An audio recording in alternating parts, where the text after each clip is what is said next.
குழந்தைகள் கெட்ட வார்த்தை பேச மாட்டார்கள், கேட்ட வார்த்தையைத்தான் பேசுவார்கள். சுகி சிவம் ஐயா பேசுகிறார். குழந்தைங்க கெட்ட வார்த்தை பேசுதா?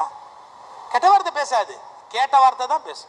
பையன் அப்பாட்ட கேட்குறான், பா பள்ளிக்கூடத்துக்கு வான்னு நான் சொன்னேனேப்பா, நீ வந்து பிரின்சிபாலை பார்க்கவே இல்லையப்பா, நீ இனிமேல் வர வேண்டியது இல்லைப்பா. ஏன் வர வேண்டியது இல்லை? என்ன நடந்தது? கணக்கு வாத்தியார் பாருன்னு நான் சொன்னேன், நீ வரமாட்டேன்ட்டு. கணக்கு வாத்தியார் கணக்கு கொடுத்தாருப்பா. 3 × 4 எவ்வளோன்னு கேட்டாரு, 12ன்னு சொன்னேன்.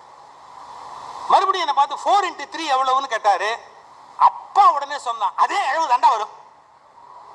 அதே தான் நானும் சொன்னேன்.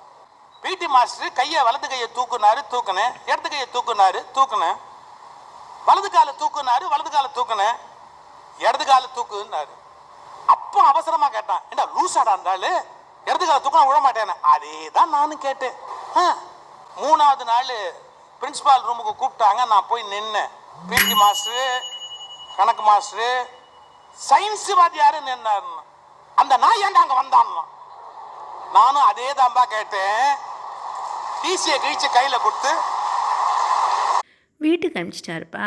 அப்போது குழந்தைகள் முன்னாடி நம்ம வாயில் வந்த வார்த்தைகளை பேசவே கூடாது.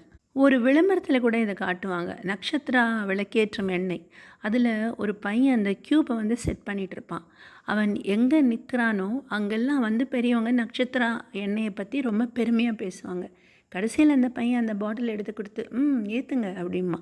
அப்போ இதிலிருந்து என்ன தெரியுதுன்னா, parental approach, societal approach, pier group pressure, இது எல்லாம் சேர்ந்து தான் ஒரு மனிதனை உருவாக்குது என்பது நிதர்சனமான உண்மை.